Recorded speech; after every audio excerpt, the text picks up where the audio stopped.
गुजरात में पहले चरण के चुनाव के लिए माहौल तैयार है।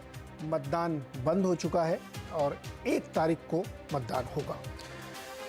बहुत इंटेंस चुनाव था और बहुत सारे मुद्दे, 2-3 पार्टीज। जब मैं 2-3 कह रहा हूं तो चूंकि आपके दिमाग में हमेशा कांग्रेस और बीजेपी होती है, लेकिन इस बार आम आदमी पार्टी भी अपनी किस्मत आजमा रही है, तो उनके बीच में एक ज़बरदस्त इंटेंस फाइट हुई। लेकिन जाते जाते पहले दौर के मतदान से पहले चुनाव प्रचार बंद होते होते कुछ ऐसी चीज़ें निकल आई जो कई बार राजनीतिक तौर पे बहुत ट्विस्ट एंड टर्न्स के लिए जानी जाती है। जैसे कि नरेंद्र मोदी प्रधानमंत्री जी के ऊपर जो डायरेक्ट हमले होते हैं, उनके नाम को लेकर के या उन पर या उनके बारे में कोई, वो अक्सर उल्टा पड़ते हैं और ये कई बार देखा जा चुका है। लेकिन फिर भी ऐसा होता है। अब ये क्यों होता है ये हम लोग विश्लेषण में समझेंगे, लेकिन एक ताज़ा बयान कांग्रेस के अध्यक्ष की तरफ से आया जिसमें उन्होंने मोदी को कहा कि वो हर जगह दिखाई पड़ते हैं, जहां देखो किसी भी चुनाव में वही दिखाई पड़ते हैं, किसी भी शहर में, किसी भी राज्य में, देश भर में, तो क्या वो रावण है जो हर जगह दिखाई पड़ते हैं। अब ये बयान एक उन्होंने दिया। इससे पहले भी कई सारे बयान दिए गए कांग्रेस या दूसरी पार्टियों की ओर से, और उसी को बीजेपी फिर एक इंटेंस मुद्दा बनाती है। तो ऐसे में हम लोग ये कोशिश करेंगे आज समझने के लिए कि अब बिल्कुल मतदान की वर्ष पे हम खड़े हैं, तो कम से कम माहौल क्या है पहले चरण का उसको समझते हैं। कौन भारी पड़ रहा है, किस पर किस तरीके का रुझान बनता हुआ दिख रहा है, उसको समझने की हम कोशिश करेंगे। और चूंकि हम लोग चुनाव आयोग की लक्ष्मण रेखा के तहत है, तो इसलिए किसी ओपिनियन पोल के, किसी नंबर्स के बारे में हम कोई बातचीत नहीं करेंगे। ये हम पहले से हमारे सारे पैनलिस्ट भी इस बात का ख्याल रखेंगे। तो हम लोग सिर्फ एक माहौल समझने की कोशिश करेंगे कि गुजरात में इस वक्त का माहौल क्या है और पहले चरण की क्या स्थिति बनती हुई दिख रही है। बातचीत करने के लिए हमारे साथ जो मेहमान है, मैं आपका उनसे परिचय करा देता हूँ। राजनीतिक विश्लेषक डॉक्टर एहसान त्रिवेदी हमारे साथ जुड़ेंगे। वरिष्ठ पत्रकार हर्षवर्धन त्रिपाठी जी हमारे साथ हैं। राजनीतिक विश्लेषक प्रशांत गढ़वी जी हैं। वरिष्ठ पत्रकार कान्हा बांटवा जी, और साथ ही नेटवर्क 18 की सीनियर एडिटर प्रीति सोमपुरा भी हमारे साथ जुड़ेंगे, जो घूम के आई हैं गुजरात में। काफ़ी इंटेंस वहाँ पे उन्होंने चीज़ों को देखा। आप सब लोगों का बहुत बहुत स्वागत है इस खास चर्चा में। और बातचीत की शुरुआत हम लोग ये जानना चाहते हैं कि माहौल क्या चल रहा है। प्रशांत भाई, पहले चरण के लिए बिल्कुल तैयार हैं पूरा गुजरात, पूरा मतलब जिन हिस्सों में मतदान होना है वो पूरी तैयारी है, लेकिन जाते जाते जो ये मोदी जी पे पर्सनल अटैक हो जाते हैं, क्या ये पूरे चुनाव का रुख बदल देते हैं क्या? ऐसा पिछली बार भी हम लोगों ने देखा था जब उनके लिए चाय वाला या नीच आदमी इस टाइप के जो बयान आ जाते हैं कहीं ना कहीं से। हमारे हिंदी में एक कहावत है, नाचे डोले बावरी जुबान फिर जूत खाए कपाल। मतलब जुबान बोल लेती है और कपाल को जूत पड़ती है। हम काफी मीडिया मित्र, हम भी बहुत देर से चर्चा कर रहे थे कि कांग्रेस के कोई राष्ट्रीय नेता गुजरात के प्रचार में क्यों नहीं आ रहे। अरे भैया मत आओ, हम ना बोल रहे थे। हमें पता था कि जब आएंगे तो सेल्फ गोल हो जाएगा, कहीं ना कहीं हिट विकेट हो जाएगा। वो देखते आए। इस बार कांग्रेस इतना मस्त जा रही थी, साइलेंटली जा रही थी। खुद मोदी जी को चिंता हो गई, इसीलिए तो उन्होंने भी कहीं से बोल दिया कि भाई कांग्रेस साइलेंटली काम कर रही है, खाट बैठक कर रही है, आप ध्यान रहिए, सतर्क रहिए, इसको अंडर एस्टिमेट मत कीजिए। मतलब कहीं ना कहीं उसके क्वालिटेटिव मेरिट से कांग्रेस आगे बढ़ रही थी। अचानक से आज आके ऐसा बोल दिया। अब वैसे मेरे को वैसे तो उसमें नहीं पढ़ना है, लेकिन उनके स्टेटमेंट की कंट्रोवर्सी। रावण ने कभी लंका नहीं छोड़ी थी। राम थे जो मतलब सीता को लेने गए थे ना, फिर भी अयोध्या में दिखते थे। तो हर जगह दिखते हैं, राम दिखते हैं। ठीक है, मेरे को उसमें नहीं पढ़ना है, बट ओवरऑल ऐसे सेल्फ गोल जो हो जाते हैं कि अपने गोल पोस्ट से निकल के, टॉर्टोइस की रेस से निकल कर पहले चरण तक बहुत अच्छी तरह कांग्रेस चल रही थी। उसको वैसे भी काफी सारी सिंपैथी, 27 साल की एक एंटी इनकम्बेंसी होती है। आम आदमी पार्टी पहले जो हमको दिख रहा था कि वोट शेयर कांग्रेस का ज्यादा तोड़ रही है, उम्मीदवार डिक्लेयर होने के बाद बीजेपी के उम्मीदवार के सामने वो सीधा उनका जो फाइट चल रहा है, वो वोट का पोलराइजेशन, तो कांग्रेस को कहीं फायदा होता दिख रहा था हमको। तो आज की तारीख में कांग्रेस थोड़ा बेनिफिशियरी है कि जो बीजेपी काफी ऊपर नंबर बोल रही थी, अभी घट कर बहुत नीचे आ रही है। तो हो सकता है दो डिजिट में वापिस आ जाए, ना आ जाए। मेरे को डिजिट भी नहीं बोलना है, आपने मेरे को बोला है हमारी जो लक्ष्मण रेखा है। सो ओवरऑल सौराष्ट्र कच्छ उसकी 54 और साउथ गुजरात की 35। सो 89 मतलब ये पहले चरण में आम आदमी पार्टी सिमट रही है, क्योंकि आम आदमी पार्टी का जितना भी दमखम, उसके जितने भी बड़े नेता और जो जोर है, और जी, तो जिस तरीके से आम आदमी पार्टी जो दमखम से लड़ना चाहती है, उसके सब जो जितने भी बड़े नेता है वो यही रीजन में। अभी आपको मध्य गुजरात और उत्तर गुजरात में आम आदमी पार्टी वैसे भी उतनी नहीं दिखेगी, क्योंकि वो प्रो बीजेपी बेल्ट है, अर्बन एरिया है जहां आम आदमी का थोड़ा कम भी है। तो ये पहले चरण में आम आदमी पार्टी ऑलमोस्ट क्लोज हो गई। और मैं जिस तरीके से आम आदमी पार्टी को बहुत रीड कर रहा हूं, वो प्योर और प्योर 15-20 सीटों पे ही फोकसफुली लड़ना चाहती है, वहीं से जीत के आके बाहर आना चाहती है। तो वो 15-20 सीट यहीं आपको दिख जाएगी। तो आज की तारीख में यस, माहौल अच्छा बन रहा है, त्रिकोणीय अच्छा दिख रहा है। एक ही चीज है, आम आदमी पार्टी कितना वोट शेयर ले जाती है, वो जो तोड़ेगी उसके हिसाब से बीजेपी कांग्रेस को थोड़ा बहुत नुकसान दिख रहा है। तो ये ही पहले चरण का मतदान जो कल हो जाएगा परसों, उसके बाद अपने को बहुत सारा पिक्चर क्लियर हो जाएगा कि गेम कौन सी ओर जा रहा है। बिल्कुल, मतदान के बाद थोड़ा और तस्वीर साफ होगी कि गेम किस तरफ जा रहा है और रुख किस तरीके का है, हवा क्या चल रही है हमारे गुजरात में इस समय की। कान्हा भाई, ये आपके नजरिए में क्या माहौल दिख रहा है वहां पे? देखिए, माहौल जो है इस बार बहुत से अलग है। मैंने गुजरात के बहुत से चुनाव देखे हैं और वो चुनाव में माहौल जैसा होता था, इस बार पूरा अलग माहौल है। एक तो त्रिकोणीय जंग आ गया है, यानी तीसरा पार्टी आ गया है, तीसरी पार्टी भी ऐसी।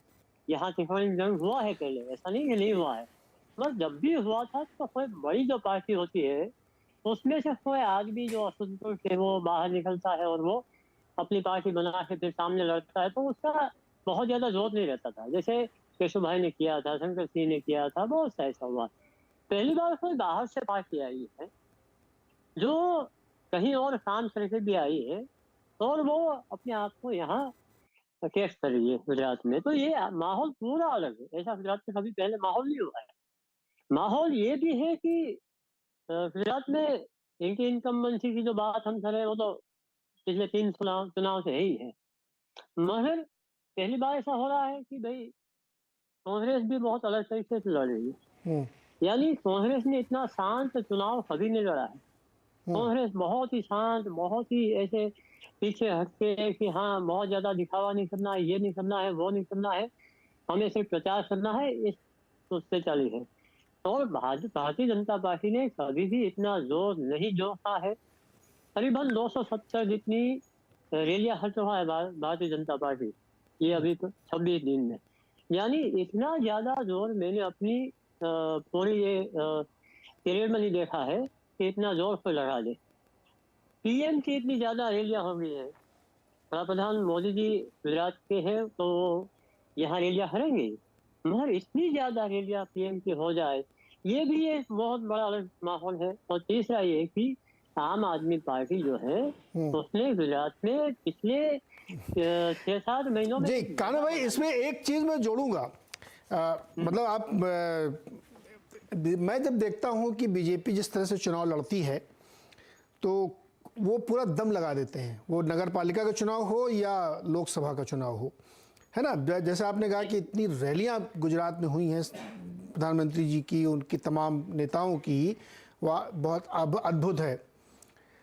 उत्तर प्रदेश में बहुत कम रैलियां हुई थी, लेकिन वहां बड़ी बम्पर जीत उन्होंने हासिल करी है। मुझे लगता है कि शायद उनकी जो असेसमेंट की मशीनरी है वो बड़ी रोबस्ट है, तो उसके हिसाब से उनको आइडिया रहता है कि कहाँ क्या करना है। मैं वही बोलने की कोशिश कर रहा हूँ, वही कह रहा हूँ कि पीएम की इतनी रैलियां की जरूरत गुजरात में शायद ही होगी, हम नहीं मानते जो होता, क्योंकि भाजपा यहाँ इतनी मजबूत है और भाजपा को लगता है कि हम वन साइड निकाल जाएंगे, तो ये जरूरत नहीं थी।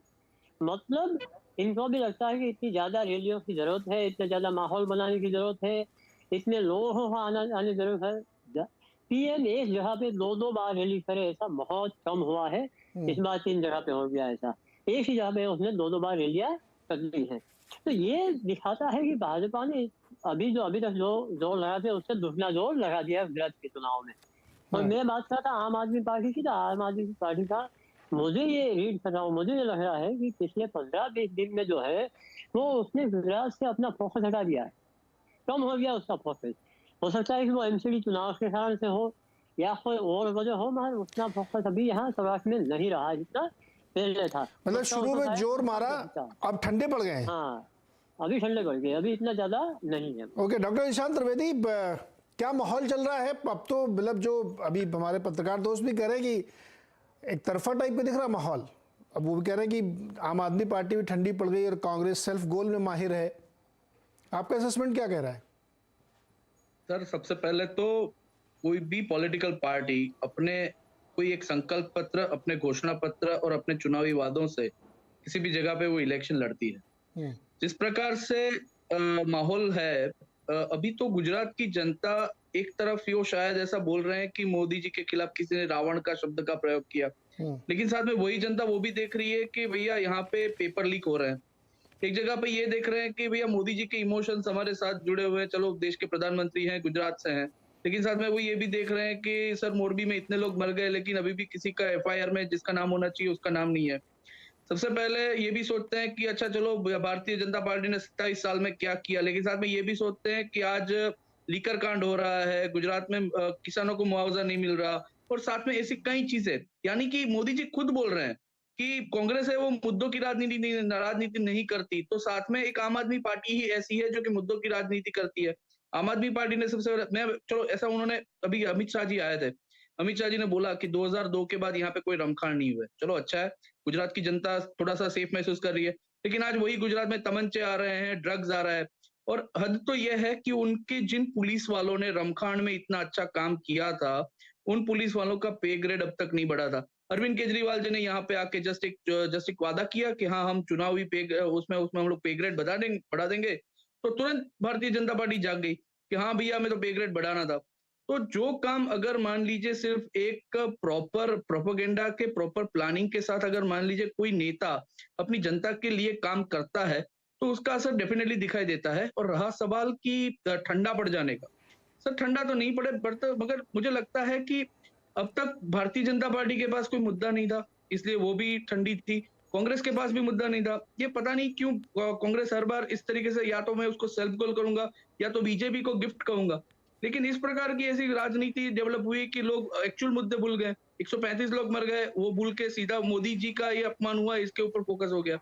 तो चलो, प्रधानमंत्री जी का अपमान नहीं होना चाहिए, वो एक सर्वोच्च पद पे है, मैं उनका रिस्पेक्ट करता हूँ, लेकिन साथ में ये भी चीज है कि गुजरात की जनता सब देख रही है। इस बार माहौल डेफिनेटली कांग्रेस और बीजेपी को डेफिनेटली तकलीफ पहुंचाए। त्रिवेदी जी, आप तो गुजरात में ही है, वहीं के रहने वाले हैं, मुझे ये बताइए कि ये सब बातें जो हम लोग करते हैं ना कि इनकी सैलरी नहीं बढ़ी, उनकी सैलरी नहीं बढ़ी, ये स्कूल, मकान, दुकान, अस्पताल, ये सब तो मतलब 27 साल से ऊंचा नीचा चलता ही रहता है। दिल्ली में भी बहुत सारे स्कूलों में प्रधानाध्यापक नहीं है, बहुत सारे लोग पक्के नहीं होते हैं।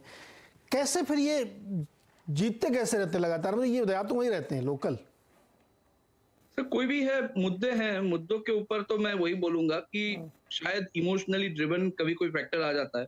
साथ में ये भी चीज है कि जो गुजरात में जो माहौल है, गुजरात में मैं ऐसा बोलूंगा कि कांग्रेस वहां पे इतनी मेहनत करती थी। कांग्रेस ने 27 साल में मेहनत तो की, हमने 2017 के नतीजों में भी देखा कि कांग्रेस की सीट थोड़ी सी आई, लेकिन आज क्या हुआ, कांग्रेस के तकरीबन 16 से 17 एमएलए वो आज भारतीय जनता पार्टी में चले गए।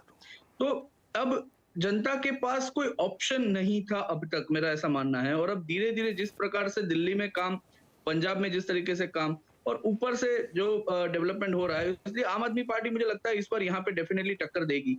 क्योंकि अब अगर आप दिल्ली की बात करें तो दिल्ली में तो देखिए हमें पता है कि वो पूर्ण राज्य नहीं है।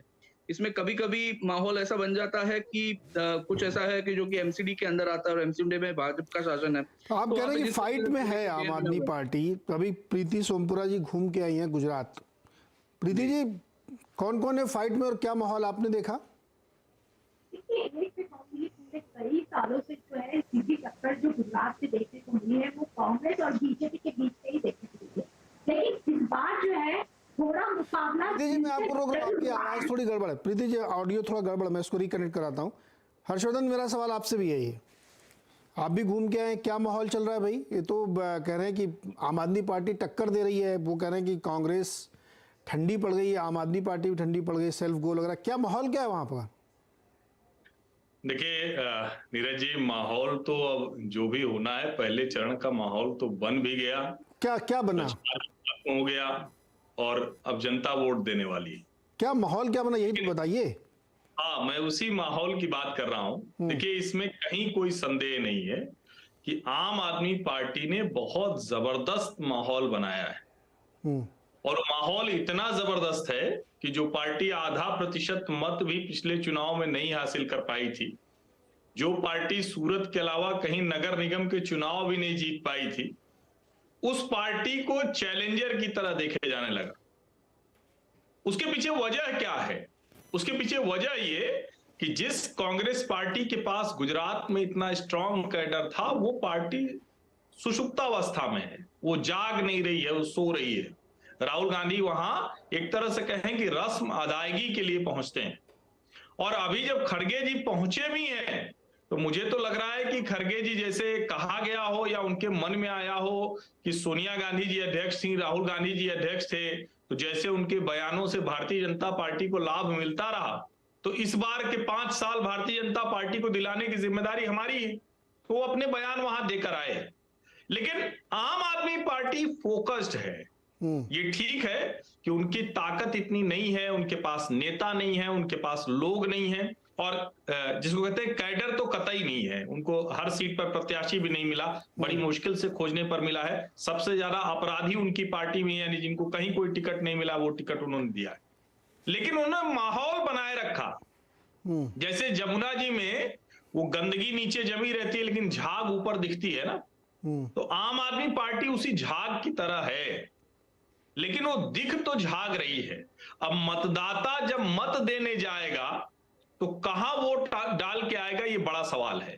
लेकिन एक चीज इसके बीच में स्थिर है, कांस्टेंट फैक्टर है, और वो कांस्टेंट फैक्टर है भारतीय जनता पार्टी और नरेंद्र मोदी, जिसको खड़गे जी कह रहे हैं कि आखिर मोदी के इनाम पर हर वोट क्यों मांगते हो? अरे भाई, जब नेहरू जी बड़े नेता थे तो नेहरू जी के नाम पर ही मांगा जाता था। इंदिरा गांधी जी थी, इंदिरा गांधी जी के इनाम पर मांगा जाता था। और मुझे लगता है कि अगर सचिन तेंदुलकर जैसा बैट्समैन हो तो कोई ऐसा थोड़ी ना कहेगा किसी और से बैटिंग करा दो। दुनिया के जिसके पास अच्छी बॉलिंग होगी वो उन्हीं से बॉलिंग कराएगा।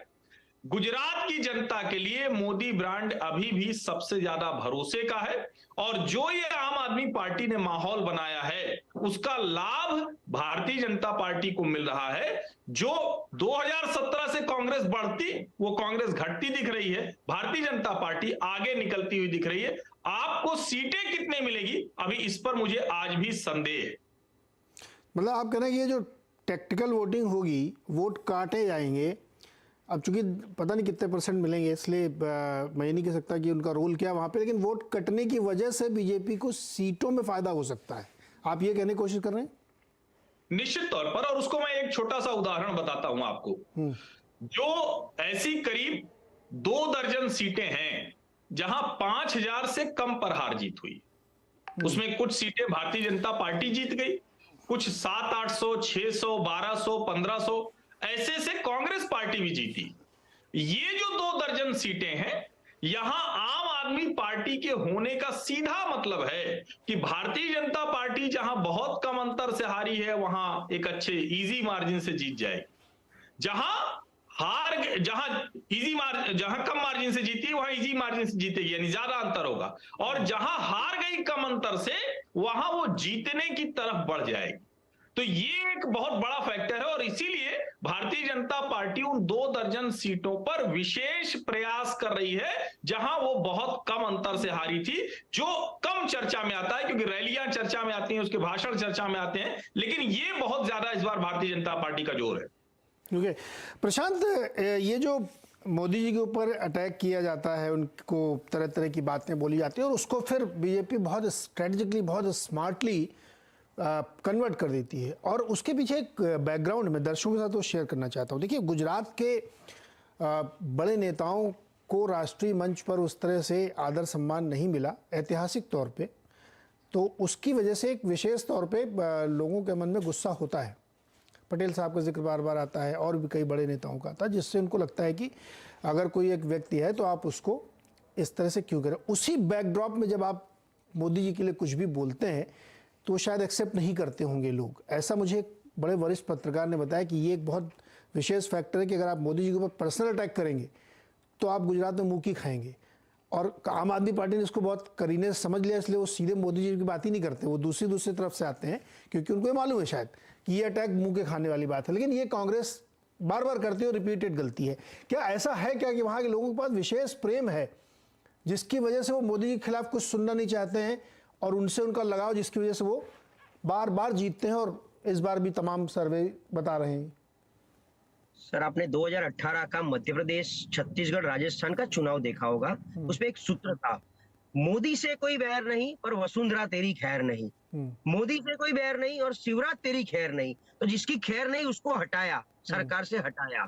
गुजरात में कभी आपने ऐसा कोई सूत्र ना सुना होगा। मतलब, और एक बात, मोदी जी जो इमोशनल कार्ड खेल लेते हैं, मैं गुजरात का संतान, मैं गुजरात का सपूत प्रधानमंत्री बनने जा रहा हूँ, 2019 में भी ऐसा बोले थे वो।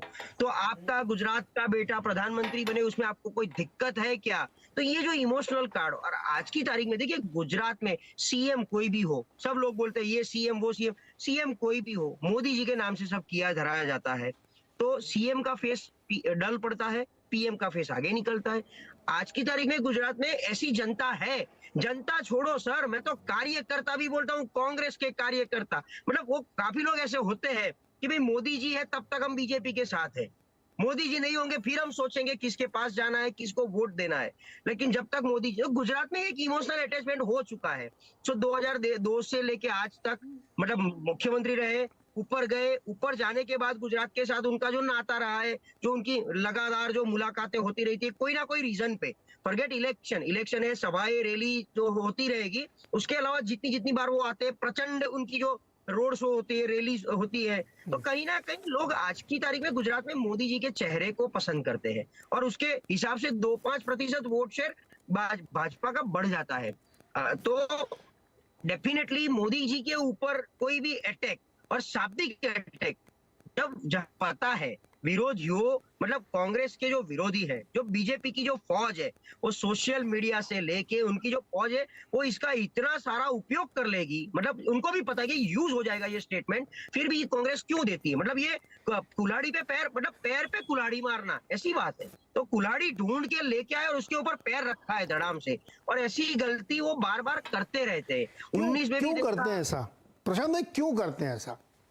वो बिगेस्ट क्वेश्चन है। इसीलिए देखिए, ये कौन करते हैं? नेशनल नेता। हर बार आप देखो, 2017 में 12 में मौत का सौदागर कौन बोला था, नीच राजनीति कौन बोला था, तो नेशनल नेता बोलते। तो गुजरात के यहाँ के स्थानिक कांग्रेसी नेता ये सब जान गए हैं कि हमको बोलने में, मतलब स्लिप ऑफ टंग नहीं होना चाहिए। वो लोग की तो ऑलरेडी टंग ऑफ स्लिप ही हो चुकी है, ये ऊपर वाले की, नीचे वाले जान चुके हैं, इसीलिए वो बहुत फूक के चल रहे थे। ये जिस तरीके से मेरे मित्र ने भी बताया, बहुत साइलेंटली, कोई शोर शराबा नहीं, एकदम साइलेंटली काम करना है, सिर्फ डोर टू डोर मिलने का ही ट्राई करना है, सभाएं में भी ज्यादा नहीं बोलना है। तो ये बहुत अच्छा जा रहा था, उनका वातावरण बन रहा था।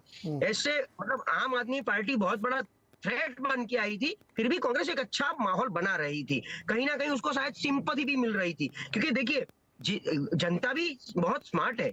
अगर भाजपा की सरकार नहीं बन रही है, अगर एंटी इनकम्बेंसी है, अगर नाराजगी है, और नई पार्टी आम आदमी पार्टी की सरकार कैसी बनेगी, हमें कोई एक्सपीरियंस नहीं है, तो उससे अच्छा है कांग्रेस की ओर जाए। उसका एक और उदाहरण देता हूं कि एक स्पेसिफिक कम्युनिटी है जो, मतलब वोटर बेस है जो कांग्रेस का 37%, 38%, दलित और मुस्लिम, उसका जो बंटवारा हो चुका था, इस बार वो लोग क्लियरली, मतलब एक साथ, कि हमको एकजुट रहना है, एक ही दिशा में जाना है, क्योंकि हमारा वोट का बंटवारा होता है तो ना हमको फायदा मिलता है, ना हम किसी को फायदा दे पा रहे हैं। तो उसका किसी को फायदा दे, हम फायदा ले बाद में, तो वो दोनों अगर स्ट्रेट लाइन जाते हैं तो कांग्रेस बहुत ऊपर चली जाती है।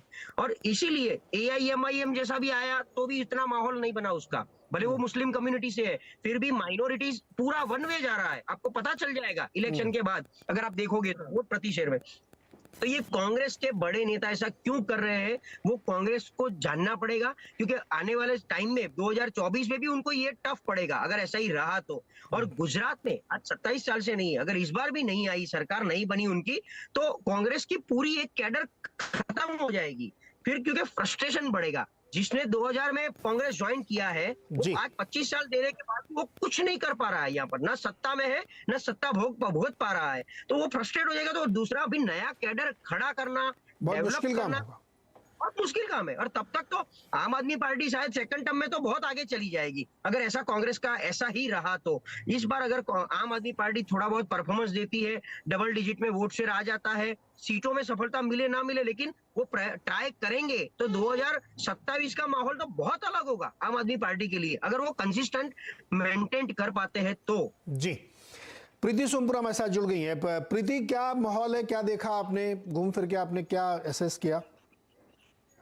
देखिए, मैं तो यही कहूंगी कि गुजरात में जो है इस बार एक तरफा चुनावी है। हालांकि आम आदमी पार्टी के आने के बाद थोड़ा बहुत दिलचस्प माहौल वहां पर हुआ है, लेकिन कांग्रेस की बात करें तो कांग्रेस के पास में जो है एक चेहरा जो होना चाहिए था गुजरात में, वो फिलहाल है नहीं। राहुल गांधी भी सिर्फ एक ही दिन आए, प्रचार किया, प्रियंका गांधी दिखी ही नहीं, और यहाँ तक कि राजस्थान के मुख्यमंत्री अशोक गहलोत ने कुछ सभाएं जरूर की, लेकिन उसके बाद में जब उन्होंने देखा कि सचिन पायलट और उनके बीच में जो टकराव जो है वो बढ़ने लगा है, उसके बाद वो गुजरात छोड़ के राजस्थान चले गए। वही दूसरी अगर बात करें तो जिस तरीके से चुनावी रैलियों को अमित शाह और प्रधानमंत्री नरेंद्र मोदी संबोधित कर रहे हैं, इससे लग रहा है कि बीजेपी काफी सीरियसली ये चुनाव लड़ रही है। यहाँ तक कि हमने सूरत में देखा, जब खुद प्रधानमंत्री नरेंद्र मोदी ने वहां रोड शो किया था, वहां पे उनकी सभाएं हुई थी, उसके बाद में 2 घंटे तक वो सूरत के सर्किट हाउस में थे, और जो लोग नाराज थे पार्टी से उनको उन्होंने खुद फोन किया है, उनको समझाया है। इसलिए ये कहा जा सकता है कि बीजेपी इस चुनाव को लेकर काफी सीरियस है, और बीजेपी के लोग तो खुद कह रहे हैं कि इस बार जो है हम अपने ही जो रिकॉर्ड है वो हम तोड़ना चाहते हैं। लेकिन इस बार ये देखना होगा जो माधव सिंह सोलंकी का जो रिकॉर्ड है 149 सीट का, क्या वो बीजेपी तोड़ पाएगी, उसी के ऊपर सबकी निगाह है। ये कहूंगी जो माहौल देखने को मिला है वो पूरा एक तरफा देखने को मिला है। हालांकि आम आदमी पार्टी जो है वो अपना खाता गुजरात में जरूर खोलेगी। ज्यादा अच्छा प्रदर्शन नहीं करेगी, आप ये कह रही हैं? खाता खाली खुलेगा क्या? बड़ी मेहनत की उन्होंने, माहौल बनाया, बहुत पैसा लगाया, बहुत रैलियां की हैं, बहुत हाइप क्रिएट की है। हालांकि इस समय थोड़ा सा परसेप्शन वाइज थोड़ा ठंडे पड़ रहे हैं, लेकिन मेहनत तो की है। तो मतलब आप कहते हैं सिर्फ खाता खुलेगा बस? देखो, मेरा जो एनालिसिस कह रहा है वो आम आदमी पार्टी को 2 से 5 से ज्यादा सीटें नहीं मिलेगी, क्योंकि आम आदमी पार्टी जो है 6 महीने पहले ही गुजरात में उन्होंने प्रवेश किया है। हालांकि अगर 2 साल पहले आती, थोड़ा और ज्यादा ग्राउंड लेवल पे काम करती, तो हो सकता था कि चित्रा थोड़ा ज्यादा उनकी फेवर में होता। हालांकि इसके पहले भी हमने देखा है कि ओवैसी भी पिछले चुनाव में प्रचार कर रहे थे गुजरात में, लेकिन उनको भी कोई ज्यादा जो है सीटें मिली नहीं है। एनसीपी भी हमने देखा है कि पिछले कई सालों से गुजरात में एक्टिव है, लेकिन उनको भी 2 से ज्यादा सीटें कभी एनसीपी को गुजरात में मिली नहीं है। गुजरात की जनता ने इसके पहले भी जो नई पार्टियां बनाई गई थी केशुभाई पटेल द्वारा, उनको भी उन्होंने जो है वोट नहीं किया था। यानी गुजरात की जनता में अक्सर देखने को मिला है, जो स्ट्रेट फाइट अक्सर देखने को मिली है वो कांग्रेस और बीजेपी के बीच में ही मिली है। हालांकि आम आदमी पार्टी के आने से मुकाबला दिलचस्प जरूर हुआ है, लेकिन अभी आम आदमी पार्टी को जो है अगर सीरियसली अगला चुनाव गुजरात में लड़ना है तो 5 साल तक काफी मेहनत करनी होगी, कार्डर बनाना पड़ेगा। कान्हा, ये बताइए कि एक तो बड़ा फैक्टर हम लोगों ने चर्चा की कि मोदी जी का फेस है और उस पर कोई कॉम्प्रोमाइज़ नहीं, और उनके खिलाफ अगर आप कुछ बोलेंगे तो आप सेल्फ गोल करेंगे अपना। ये आप लोगों की बातचीत से मुझे समझ में आ रहा है। दूसरा, एक आलोचना ये होती है कि 27 साल है, एंटी इनकम्बेंसी है, काम नहीं हुआ है और डेवलपमेंट नहीं हुआ है। इवन गुजरात मॉडल पे भी लोग क्वेश्चन करते हैं, कहाँ कुछ काम ही नहीं हुआ। ऐसा है क्या वहाँ पे? हाँ, ऐसा है। ऐसा कतई नहीं है कि गुजरात में कोई बहुत बड़ा इतना काम हो गया और ये जो है कोई समस्या ही ना हो, सरकार के सामने कोई प्रश्न ही ना खड़ा हो, या तो भाजपा का कोई विरोध ना ही हो, ऐसा कुछ भी नहीं है। देखिए, अगर ऐसा नहीं होता तो पूरी जो रूपानी सरकार है उसको हटानी नहीं पड़ती। अब रूपानी की पूरी कैबिनेट हटा दिया, फिर नया कैबिनेट आ गया, भूपेंद्र जी का आया और भूपेंद्र जी की कैबिनेट ने 1 साल काम किया।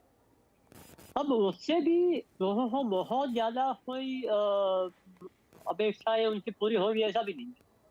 यानी जो दूसरे आए हैं, रूपानी जी की जगह पे भूपेंद्र जी की कैबिनेट में मंत्रिमंडल पूरा आया, उसने भी बहुत कोई अच्छा काम कर दिया, या फिर लोगों को लगा नहीं ये जबरदस्त है, ये हो गया, अब ऐसा ही हम चाहिए थे, हमें चाहिए था भाजपा के पास से, तो ये नहीं, ये पहली बात। और लोगों की अपेक्षा मोदी जी के पास भी थी, इनके पास भी रहती है, और अपेक्षा बढ़ भी जाती है। देखिए गुजरात बहुत ही अच्छा जा रहा है, वो अच्छा विकास भी यहाँ पहले भी हुआ है, मोदी जी के समय में भी हुआ। ये सब चीजें हैं, मगर उससे हमारी अपेक्षाएं, जो हमारी यहाँ की जनता है उनकी जो अपेक्षाएं हैं थोड़ी बढ़ गई है। तो ये अपेक्षा में खरा उतरना थोड़ा मुश्किल रहता है, ये एक बात। दूसरी बात, 27 साल तक जब कोई सत्ता में रहता है, 25 साल से वैसे है, तो 27 साल से तो ये नहीं है, तो उतने समय में रहने के बाद तो लोगों की अपेक्षाएं बढ़ती भी है, और जो सहानुभूति है वो सामने की तरफ जाती है, ये भी हुआ है। तो पूरी पूरी अगर बातें हम देखें तो दरअसल में लोगों के सामने एक विकल्प आया है, कांग्रेस का था, तो एक नया विकल्प मिला है। आम आदमी पार्टी कुछ भी नहीं कर पाएगी, ये मैं नहीं कहता हूँ, ये कहना भी नहीं चाहिए। वो डबल डिजिट में ना आए, हो सकता है कि वो आए, हो सकता है डबल डिजिट में ना आए, मगर मैं ये एक दावे के साथ कहता हूँ कि जितनी भी सीट पे वो कॉन्टेस्ट कर रही है, वो सीट पे वो जो है, जो समीकरण है, इक्वेशन है, वो उसको बदल सकती है या बिगाड़ सकती है। तो होगा ये कि अगर आम आदमी पार्टी ने अच्छा दिखाव कर लिया, यानी उसने कुछ 20-25% वोट ले लिया, तो आप देखिए कि वो भाजपा और कांग्रेस दोनों को बहुत बड़ा नुकसान कर लेगी, ये मैं कहता हूँ आपको, ये इस बात। और उसने अच्छा नहीं, बहुत अच्छा नहीं किया, मध्यम उसने किया, 15%, 10-12%, 15% उसने वोट काट दिए, तो वो नुकसान हुआ कांग्रेस को, और कांग्रेस जो है वो नहीं कहा ना, 10-12% में 10-12% वोट मिलने से सीट कन्वर्ट नहीं होती है, ये तो आप भी समझते हैं। बताओ, ये मैं समझ रहा हूँ, इसीलिए कह रहा हूँ कि अभी इस बार 3 भाग पड़ने हैं। हाँ, नहीं जो आप कह रहे हैं ना कि कुछ इलाकों में खेल बिगाड़ सकते हैं, इसमें कोई शक नहीं, इसीलिए तो हर्षवर्धन कह रहे हैं कि वो खेल जो बिगड़ेगा, मैं वही कह रहा हूँ, तो लार्जेस्ट प्लेयर को फायदा हो जाता है उसका। वही कह रहा हूँ, तो सीट कम मिलेगी, सीट में नहीं कहता हूँ डबल डिजिट आ जाएगा, ऐसा नहीं कह रहा हूँ, महर में कह रहा हूँ, हर वो 20%, 20-25% लेता है, तो दोनों को इतना नुकसान करेगी, ये एक बात आप समझ लीजिए। 12-15% होगी तो वो दोनों को समान नुकसान करेगा, कांग्रेस को ज्यादा नुकसान हो जाएगा, ये भी मैं बता रहा हूँ आपको। नहीं, वो तो ठीक है, वो तो बिल्कुल सही बात है कि वो चूंकि चुनाव लड़ रहे हैं, तो वो तो कहीं ना कहीं कुछ ना कुछ उनको मत मिलेगा, लोग लेंगे। लेकिन मैं दोबारा ये सवाल एहसान आपके पास भी लेके आ रहा हूँ।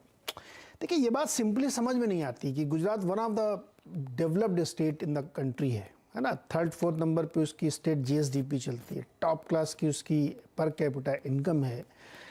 तो जब ये बात कही जाती है कि वहाँ काम नहीं हुआ, तो ये बात हमको उतरती नहीं, डाइजेस्ट नहीं होती है कि वहाँ काम ही नहीं हुआ है। देखिए, एब्सोल्यूट टर्म में बात करना कि वहाँ रामराज्य कायम हो गया है, वो तो शायद यूटोपिया है, कभी नहीं कायम हो सकता, कहीं नहीं कायम हो सकता, अमेरिका में भी नहीं है, ठीक है, तो उस संदर्भ में बात नहीं करनी चाहिए कभी। लेकिन जब लोग कहते हैं वहाँ कोई काम ही नहीं हुआ, स्कूल भी नहीं है, अस्पताल भी नहीं है, इंस्टीट्यूट भी नहीं है, तो फिर हमको ऐसा लगता है कि हम पता नहीं कौन से राज्य की बात कर रहे हैं। हिंदुस्तान के 2-3 नंबर का मोस्ट डेवलप्ड स्टेट है, उसकी जब ये क्रिटिसिज्म करते हैं, तो शायद एक नैरेटिव बनाने की कोशिश होती है, ग्राउंड पे कुछ और होता है, इसलिए बार बार मुँह की खानी पड़ती है। आप बताइए, आप वहाँ रहते हैं, क्या स्थिति है? नीरज जी, सबसे पहले तो कोई भी डेवलपमेंट सिर्फ दिखावे का है तो उसे डेवलपमेंट नहीं कहना चाहिए। हम लोगों ने देखिए, मैंने गुजरात में देखा है, बोल रहे हैं कि रास्ते और वो सब काफी अच्छे होते हैं, लेकिन यहाँ पे कभी कभी ऐसी हालत हो जाती है कि सड़कों में गड्ढे हैं या गड्ढों के बीच में सड़क है, वो भी महसूस करना मुश्किल हो जाता है। यहाँ पे अभी देखिए, कोरोना तो एक महामारी थी, उसमें सभी राज्यों ने सफर किया था, लेकिन उसके बाद का जो भी पूरा एक सिस्टम हो, डेवलपमेंट हो, जिस तरीके से आंकड़ों के साथ गालमेल हुआ, वो सब कुछ भी हमने देखा। यहाँ पे आए दिन ड्रग्स पकड़ा जाता है, आए दिन तमंचे मिल रहे हैं, आए दिन लोगों की हत्याएं हो रही है, सिर्फ किसी एक स्टेटमेंट के ऊपर दिन दहाड़े हत्या हो जाती है। दूसरा कि ये वही स्टेट है कि आप बोल रहे हैं कि 2nd और 3rd हाईएस्ट GST वाला, लेकिन ये राज्य शायद कुपोषण में सबसे नंबर 1 है।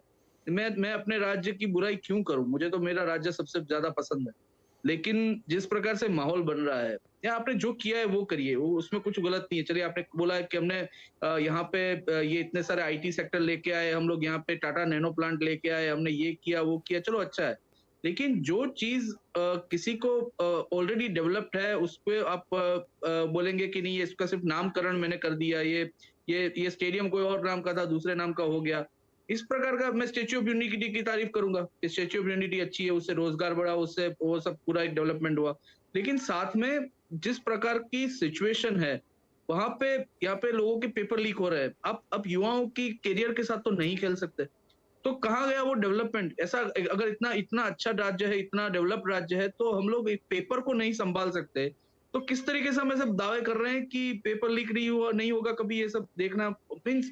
अब देखिए कि महिलाओं के ऊपर हमले हो रहे हैं, महिला के ऊपर, महिला की सुरक्षा की भी तकलीफें हैं, और स्कूल और कॉलेजेस की बात कर रहे हैं। सर, हम लोग भावनगर की वहां पे मनीष सिसोदिया जी खुद गए थे, हम लोगों ने देखा कि वहां पे माहौल इस तरीके से है कि सही में बहुत ही बुरा हाल है। अगर सरकारी स्कूल की ये हालत है, हम देखिए अगर बात करें, मैं मान रहा हूँ कि दिल्ली एक छोटा शहर जैसा है, गुजरात की तुलना में तो उसका संख्या बल और उसकी जो क्षेत्रफल है काफी कम है, तो लेकिन इतना बड़ा राज्य है, तो इतनी बड़ी सिस्टम भी उस प्रकार से उसी राज्य की जिम्मेदारी बनती है वो डेवलप करने की। ये तो ऐसा लग रहा है कि कोई एक पत्थर है जिसके ऊपर नरेंद्र मोदी लिख दिया और वो तैरने लगेगा। तैर तो रहा है ना सर? तैर रहे हैं, और ये बात भी सही है आपकी, सही में नीरज, मैं यही तो कर रहा हूँ। देखिए सर, मैं किसी बात कबूल भी कर रहा हूँ कि तैर रहे हैं वो इसलिए नहीं, ये देखिए, हम सारे लोग पत्रकार हैं, हम लोग किसी पार्टी से जुड़े हुए नहीं हैं। ये बात अपने आप में बार बार पूछनी चाहिए खुद से कि यार ऐसा कैसे हो रहा है? क्या बाकी गुजरात के सारे लोगों की आंखों में पट्टी बंधी है? किसी को कुछ दिख नहीं रहा है कि यहाँ ये सब खराब है और मोदी जी जीत रहे हैं इलेक्शन आफ्टर इलेक्शन? कुछ तो होगा। हम लोग, ये पार्टी वाला कोई बोले तो मैं तो मान लूंगा, हाँ, तो उनका तो काम ही गुणगान करना, लेकिन ये इस सवाल का जवाब मैं अपने हर शो में पूछता हूं कि ऐसा कैसे हो रहा? प्रीति सोमपुरा, आप घूम गई, सड़कें उड़के बहुत खराब है क्या? वहां गड्ढे हैं सब, ऐसा है क्या? अगर बात करूं कि महाराष्ट्र की तुलना में जो है वहां की सड़कें बहुत अच्छी है। महाराष्ट्र में अगर हम देखें, यहाँ से अगर हम मुंबई से सीढ़ी जाते हैं तो जो टाइम लगता है 5 घंटा लगना चाहिए, वो 7 से 8 घंटे लग जाते हैं, क्योंकि इतने खड्डे हैं। हमें पता है कि मुंबई में तो हमें यही पता नहीं लगता कि खड्डे में रास्ते हैं या रास्ते में खड्डे हैं, इस तरह का हाल है। वो खड्डे में 2-2, 3-3 घंटे जाम लग जाता है। तो महाराष्ट्र की तुलना में अगर बात करें तो गुजरात की सड़कें जो है काफी अच्छी है, और वहां तक कि वहां के ग्रामीण इलाकों में भी जो है पक्की सड़कें मिल जाती है, जबकि महाराष्ट्र में ऐसा नहीं है। लेकिन वो डेवलपमेंट सिर्फ और सिर्फ अकेला हम ऐसा सोच लें कि सिर्फ और सिर्फ ये कोई स्टेट लेवल का डेवलपमेंट हुआ है, मेन हाईवे को छोड़ के आप अंदर के रास्तों को देखें, यानी ये इतने ऐसे मुद्दे हैं कि, तो फिर अगर मान लीजिए कि इतना डेवलप राष्ट्र है, महाराष्ट्र की तुलना कर रहे हैं, ये कर रहे हैं, तो हम लोग यही सोचे कि उस पर गड्ढे ही न पड़े, तो ऐसा भ्रष्टाचार ही ना हो, तो वो कोई भी राज्य हो। मैं ऐसा नहीं बोल रहा हूँ कि कोई बीजेपी हो, कांग्रेस हो, क्या आम आदमी पार्टी का कोई भी राज्य हो, लेकिन जहां पे भी भ्रष्टाचार होता है वहां पे इस प्रकार की डेवलपमेंट और उसके मुद्दों पर कोई बात नहीं कर रहा, सिर्फ और सिर्फ ये बात कर रहे हैं कि ये या तो ये रावण है, या तो ये कंस की औलाद है, या तो ये इस प्रकार की जो भी बातें हो रही है, या फिर किसी, जैसे कि अभी राहुल गांधी को भी किसी ने सद्दाम हुसैन बोल दिया, तो सभी पार्टियां अगर एक दूसरे पे इस तरीके से आक्षेप और प्रति आक्षेप करती जाएगी, उसमें मूलभूत जो मुद्दे हैं, चुनाव के एक्चुअल मुद्दे जो लोग, वो किनारे हट जाते हैं। हर्षवर्धन, ये बताइए कि हमारे कुछ दो हमारे सहयोगी कह रहे हैं कि ये मुद्दे हैं नहीं वहाँ पे, मतलब डेवलपमेंट पे वोट नहीं पड़ा। क्या चीज़ है वो थ्रेड, बारीक चीज़, जो महीन चीज़ आप पढ़ के आए हो जिस पे वोट पड़ता है? सेंस ऑफ सिक्योरिटी एक बड़ी चीज़ है क्या? कोई कहता है कि गुजरात में डेवलपमेंट पे वोट नहीं पड़ता है तो मुझे हंसी आती है। मुझे लगता है कि गुजरात उसको समझ में नहीं आता है, और या वो टीवी पर बोलने के लिए कुछ बोल दे रहा है। उदाहरण के लिए मैं ये आग्रह करूंगा, क्योंकि अहमदाबाद मुझे लगता है शायद दूसरे चरण में है, तो आप में से जो भी अहमदाबाद जाएं तो एसजी हाईवे पर मैंने वो होर्डिंग देखी, जाहिर है दूसरी जगहों पर भी लगी होगी। अकेला राज्य दिखा जहां चुनाव में स्टार्टअप्स नी भरमार, यानी स्टार्टअप्स बहुत ज्यादा खुल गए हैं, वहां नए शुरू हुए, ये भी होर्डिंग में भाजपा का चुनावी मुद्दा है। वहां कारोबार के लिए लोगों को लोन मिल रहा है, स्टार्टअप के हवाले कर देना, ये शायद बीच में नहीं बोलते, भद्रता होती, असभ्य व्यवहार होता है, बीच में नहीं बोलते। जब गुजरात में आप जाते हैं तो आज मैं आपको कह रहा हूं, आज मैं उत्तर प्रदेश का रहने वाला हूं, प्रयागराज का हूं, नोएडा रहता हूं, और हमारे उत्तर प्रदेश में देश की सबसे शानदार सड़कों में से एक सड़क है। लेकिन जब मैं 2007 में पहली बार इसी चैनल सीएनबीसी आवाज के लिए कवर करने गया था, और आज मैं 2022 तक हर चुनाव में जाता हूं, वहां उस समय से वो सड़कें लगातार थीं, और आपको जो सिंगल लेन भी मिलेगी, यानी हाईवे से उतर कर नीचे चले जाइए तो वो भी सड़क आपको उतनी ही बेहतर मिलेगी। और वहां की जो सबसे बड़ी बात है, सेंस ऑफ सिक्योरिटी क्यों सबसे बड़ा मुद्दा है। कई लोग कहते हैं दंगे की बात मोदी करने लगते हैं, अमित शाह याद दिलाने लगते हैं। अरे भैया, दंगे में कारोबार हो सकता है क्या? गुजरात कारोबारियों की जगह है। आप जामनगर के इर्द गिर्द चले जाइए, गांव गांव में छोटे छोटे लघु कुटीर उद्योग हैं। आप किसी भी शहर में चले जाइए, कोई ना कोई वहां पर इंडस्ट्रियल यूनिट बड़ी दिखेगी, जो देश के दूसरे राज्य उसको कॉपी करते हैं। जब वहां आप चले जाइए तो दुनिया की सबसे बड़ी कंपनियां इन्वेस्टमेंट के लिए तैयार मिलती। अब इसके बाद अगर कोई कहे तो एक आंकड़ा और सुना दीजिए। गुजरात में बेरोजगारी दर 1.6% है, नेशनल एवरेज 7% से ज्यादा का है।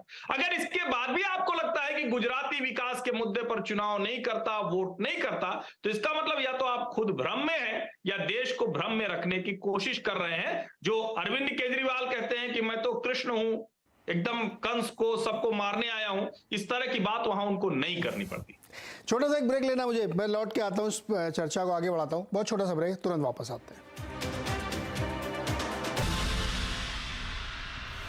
स्वागत है एक बार फिर से आपका। और आज चर्चा हो रही है गुजरात के चुनाव पर, जहां पे परसों मतदान होना है। एक बार प्रशांत भाई के पास चलते हैं। प्रशांत भाई, आपसे भी डॉक्टर इरशान भी आपके पास आता हूँ, जरा एक बार प्रशांत जी से ये राय ले लें, फिर आपके पास आता हूँ। ये जो महीन थ्रेड है जो गुजरातियों को पसंद आता है कि एक व्यापारिक राज्य है, वहाँ पे बहुत एंटरप्रेन्योर टाइप के लोग हैं और वो दिल से भी बड़े व्यापारी हैं। व्यापारी इन द सेंस कि उनकी जो कंडीशनिंग है वो बिजनेस ओरिएंटेड ज़्यादा है, इसलिए वहाँ पे इंडस्ट्रियलाइज स्टेट है, बहुत ज़्यादा डेवलपमेंट वहाँ पे इंडस्ट्री के संदर्भ में हुआ, इसको कोई झुकना नहीं सकता, ऐसा फैक्ट फिगर्स है। तो क्या वहाँ पे ये सेंस ऑफ सिक्योरिटी, पीस, ये ज़्यादा मैटर करता है? लॉ एंड ऑर्डर मेंटेन रहे, ठीक है, एक सड़क टूटी भी तो चलेगी, लेकिन लॉ एंड ऑर्डर मेंटेन रहना चाहिए। देखिए, मैं हर बार बोलता हूँ कि आप तराजू ले लीजिए, तराजे के एक पल्लू में आप रख दीजिए महंगाई, बेरोजगारी, ये किसान, बिजली, पानी, और एक तरफ हिंदुत्व और वाली बात रख दीजिए, सिक्योरिटी वाली बात, तो इसका पलड़ा भारी हो जाता है। अभी ये सबको पता है। तो और यहाँ के हर एक इलेक्शन में ये दंगे वाली बात आएगी, बाहर आएगी। विकास की परिभाषा हर व्यक्ति पर अलग होता है। मुझे, मेरे लिए क्या विकास चाहिए, मैं अर्बन से हूँ, प्योर अहमदाबाद से हूँ, तो मेरी विकास की परिभाषा अलग होगी, गांव में विकास की परिभाषा अलग होगी। दोनों को थोड़ा मैं मतलब national security first and foremost important responsibility of any governance, तो वो ये लोग मतलब काइंड ऑफ उन्होंने दस्तावेज कर लिया है और एक तरीके से साबित कर दिया है कि बीजेपी है तभी ये सिक्योरिटी सिक्योर रहेगी, वरना ये पता नहीं क्या होगा। और वो शायद जनता के दिमाग में अच्छी तरह घुस गया है। इसीलिए तो अभी वो नेशनल की भी बात कर लो ना, 19 में भी क्या हुआ, 19 के इलेक्शन में भी ये मुद्दा भारी था लोकसभा में, और अकॉर्डिंगली उनको भी भारी बहुमत से जीत मिली। अब आ जाते हैं राज्य के विकास पे। तो विकास को देखने के लिए अपने को दोनों साइड देखनी पड़ेगी। 1960 से बना हुआ गुजरात 2000 तक क्या था, 2000 के बाद का गुजरात क्या है। तो पहले यहाँ पर गिनी चुनी, मैं भी मानता हूँ, गिनी चुनी 5, 7, 10 कॉर्पोरेट कंपनियां थी। अगर किसी को बाहर से बिजनेस करने आना हो तो कहाँ जा सकते हैं, बोले यहाँ पर टोरेंट में जाओ, यहाँ पर अरविंद मिल में जाओ, ऐसी गिनी चुनी 5-7 कंपनियां थी। आज की तारीख में अदानी को छोड़ के भी 500 से लेके 5000 ऐसी बड़ी बड़ी कंपनियां हैं जिसकी एंसिलरीज भी बहुत है। जैसे मैं एक छोटा सा एग्जांपल, हाँ, यहाँ की जमीन की बात करता हूँ। क्यों लोगों को गवर्नेंस पसंद है कि पहले आप पूरी जमीन गिरो रख दो तो भी 10,000 रुपया नहीं मिलता था। आज की तारीख में वहां ये रियल एस्टेट का प्राइस आप देख लो, वही जमीन का प्राइस लाखों रुपया बीघा एकड़ में है। तो ये क्यों? क्योंकि ये पूरा एक ट्रांजिशन हो रहा है कि बाहर से कंपनी आ रही है, नॉन एग्रीकल्चर लैंड ले रही है, उसके ऊपर उनकी इंडस्ट्री बना रही है, वो इंडस्ट्री का एंसिलरी आ रहा है। अभी इंडस्ट्री ऐसे तो नहीं आएगी, जहां आप इंडस्ट्री डाल रहे हो वहां आपको पानी भी चाहिए, वहां बिजली भी चाहिए, वहां रिसोर्सेज चाहिए, वहां मैन पावर चाहिए, तो ऑटोमेटिक ये पूरा लिंकेज है, इंटीग्रेटेड है। सो डेवलपमेंट भले ओवरनाइट नहीं होता है, एक टाइम लगता है। तो आई थिंक जनता ने वो टाइम देखा होगा। Yes, absolutely, I am agree with आम आदमी पार्टी प्रचार कि भाई शिक्षा में जो ग्रांटेड इन स्कूल होनी चाहिए। ग्रांट इन मतलब सरकारी स्कूल सरकारी नहीं होती है, लेकिन ट्रस्ट की कोई स्कूल होती है जिसको सरकार फंड करता है, जिसमें से मैं खुद भी पढ़ा हूँ कि जिसमें मेरी फीस महीने 50 रुपया ही होती है। हमारे गुजरात के चीफ मिनिस्टर साहब मेरी ही स्कूल से पढ़े हुए हैं, मतलब वो मेरे बहुत ही सीनियर थे काफी, तो उनकी फीस तब 10 रुपया 20 रुपया महीने थी, मेरी 50 रुपया महीने थी। वो आज शायद लाख रुपया है। सीबीएसई बोर्ड आ गया है पूरे इंडिया में, पूरे गुजरात में बहुत एक क्रेज हो चुका है कि मेरा बच्चा सीबीएसई में पढ़ा हुआ होना चाहिए। लाख रुपया फी है पर लोग पढ़ाते हैं उनके बच्चे को भी। तो जो शिक्षा का स्तर, मतलब हर गांव तक स्तर क्वालिटेटिव में चेंज नहीं हुआ होगा। I agree with them. Same way सरकारी अस्पताल या आरोग्य के ऊपर इतना फोकस नहीं किया है बीजेपी ने, क्योंकि यहाँ पर छोटा सा फीवर भी होता है ना तो लोग 5 स्टार होटल जैसी अस्पताल में जाते हैं, 1000 रुपए में रिपोर्ट करवा लेते हैं। मतलब गांव के लोग घरेलू इलाज करा लेते हैं और अपने आप में खुश रहते हैं। किसानों की बात कर लेते हैं। किसानों को बिजली पहले बहुत कम मिलती थी, आज की तारीख में उनकी रिक्वेस्ट ऐसी है कि हमको डे टाइम में 6 घंटा बिजली दो। तो 6 घंटा भी सरकार नहीं दे पाती है, वो 6 घंटा डाइवर्ट हो जाती है इंडस्ट्री में। मैं एकदम ग्राउंड लेवल के मुद्दे की बात कर रहा हूं आपके साथ कि 6 घंटे उनकी बिजली की डिमांड है जो सरकार आज की तारीख में भी पूरा नहीं कर सकती है। आज सौराष्ट्र का इलेक्शन है, कल 1 तारीख को। सौराष्ट्र का बहुत ही अहम मुद्दा कि चाहे कितनी भी बारिश आ जाए, समर में हमको 2 घड़े पानी के लिए 2 किलोमीटर चलना पड़ता है। सौराष्ट्र के गांव की ये हालत है। सौनी योजना, मतलब ये योजना के तहत 115 डैम को कलेक्ट करके पानी देने का ट्राई कर रहा है। एक पाइपलाइन का प्रोजेक्ट है, वो पाइपलाइन ऑलमोस्ट मतलब 10-20% प्रोजेक्ट कंप्लीट हुआ है। तो फुल्ली पॉपुलेटेड या फुल्ली वो डिलीवरेबल्स नहीं, एग्जीक्यूशन में नहीं आया हुआ है। तो अभी भी काफी सारी चीजें ऐसी है, तो हो सकता है जनता को ऐसा विश्वास हो कि भाई धीरे धीरे ये आ जाएगा हमारे तक। आज की तारीख में गांव में क्या पहुंचा है, हर घर तक पेवर ब्लॉक के रोड पहुंच गए। गांव में जो सरपंच होता है और उसकी 11 सदस्यों की कमेटी होती है, तो हर एक के घर तक रोड पहुंच गया है, पेवर ब्लॉक का रोड। हर घर में वो शौचालय के तौर पे एक मतलब टॉयलेट दे दिया है। भले टॉयलेट का बड़ा कौभांड हुआ होगा, वो दूसरी बात है, वो स्कैंडल हो गया होगा, लेकिन हर घर तक उन्होंने शौचालय का एक बात किया और वो सक्सेस गया। गांव में बिजली आई। अभी हमारे गुजराती में एक कहावत है, मेरे गुजराती 2-3 मित्र है, थोड़ा गुजराती बोलूंगा, आपको शायद पता ना चले। पहले ऐसा बोला जाता था, वाळू टाणे बिजली आपो, मतलब हमको रात के डिनर के टाइम पे बिजली नहीं है। ये गुजरात का एक माहौल था कि डिनर आप मतलब ऑलवेज डिनर वो मोमबत्ती पे किया जाता था, मतलब रात को बिजली नहीं आती थी। आज हो सकता है कुछ ही गांव ऐसे हैं जहां पर दिन में 2 घंटे बिजली जाती है, 22 घंटे रहती है, 20 घंटे या 18 घंटे बिजली मिलती है। मतलब बिजली पहुंची, रोड पहुंचा, पानी, नर्मदा का पानी ऑलमोस्ट 96-97% तक पहुंच गया है गुजरात में, और इसीलिए वो पानी किसानों को भी पहुंचा है। किसानों की फाइट आज में अलग चल रही है। तीसरी बात, महंगाई की एक लास्ट बात बोल देता हूं मैं आपको। किसानों को बढ़ावा कैसे देना है, जो उनका जो एग्रीकल्चर प्रोडक्शन होता है उनको भी प्राइस तो देना पड़ेगा। मूंगफली का प्राइस 2200 रुपए क्विंटल दिया जाता है। 2200 रुपए, तभी तो ये तेल का डब्बा 3000 का है। तो किसानों का प्राइस 2200 की जगह 1000 कर दो तो तेल का डब्बा 1500 में मिलेगा। या तो फिर सरकार को एक स्पेशल सब्सिडी देना है। एक्चुअली देखिए, अब मतलब किसान को फायदा हो रहा है या महंगाई का एक डिफरेंट है, लेकिन ये वाली बात जो आपने कही ना कि डिनर के समय लाइट, तो ये मुझे मोदी जी की भी एक भाषण में उन्होंने बताई थी कहानी, तो मुझे याद है। और मुझे उनकी एक कहानी और याद है कि जब वो पहली बार सीएम बने तो उसके कुछ ही दिनों के अंदर उन्होंने बिजली के खंभे लगाने का इतना मैसिव ऑर्डर दिया था कि दूसरे स्टेट से उसकी सप्लाई करानी पड़ी थी। खैर, मैं उस पर नहीं जाता हूँ। इरशान जी, आप कुछ कह रहे थे, आप बताएं, उसके बाद फाइनल कमेंट लेंगे।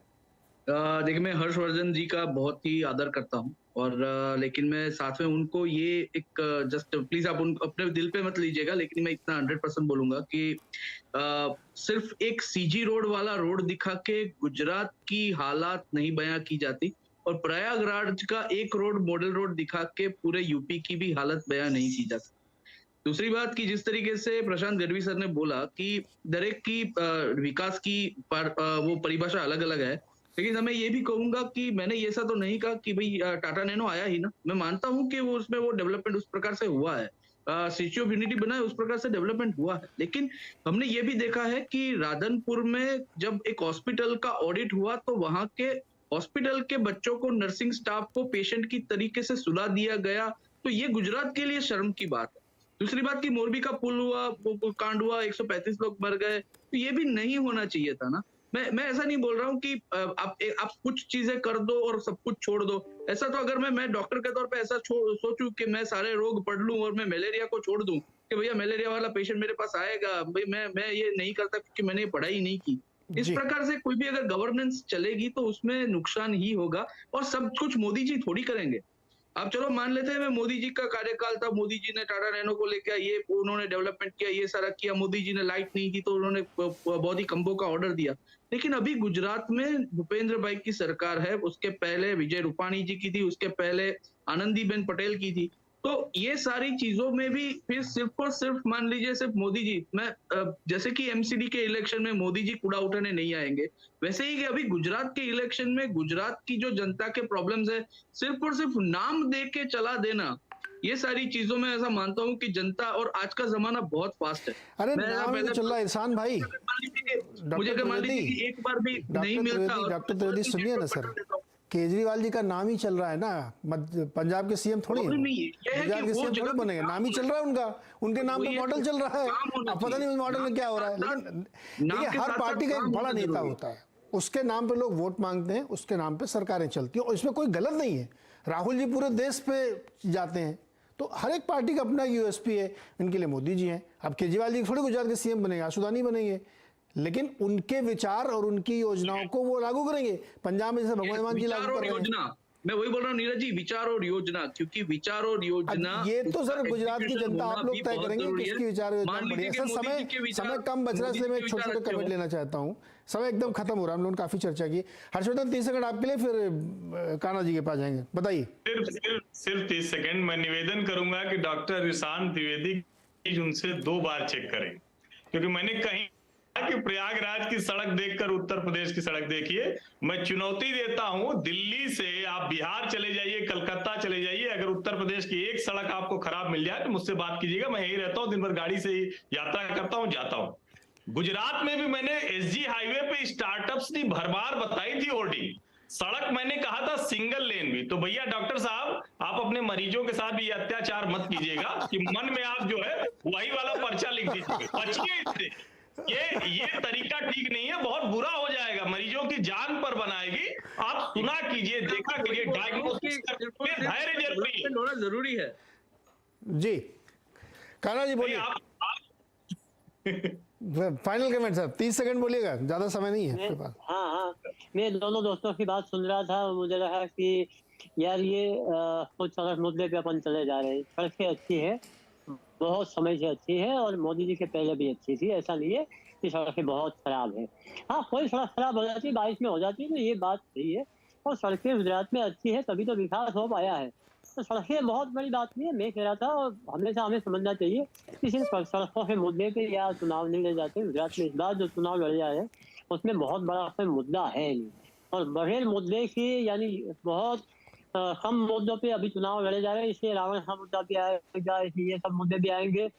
तो इस बार का गुजरात का चुनाव अलग इसलिए है कि बड़ा कोई मुद्दा नहीं है, विकास का मुद्दा भी इतना बड़ा नहीं है, लोग बात भी नहीं करें इतना ज्यादा विकास के मुद्दे की, क्योंकि ये बहुत बार भुना चुके हैं, और बहुत बार हमें ऐसा आदत होगी विकास की। विकास बाहर से लोग आते हैं, उसको लगता है कि बहुत अच्छा है। कल मेरे पास इंडियन एक्सप्रेस की रिपोर्टर आई थी, तो उन्होंने कहा कि रात को 10 बजे लोग यहाँ दिखे।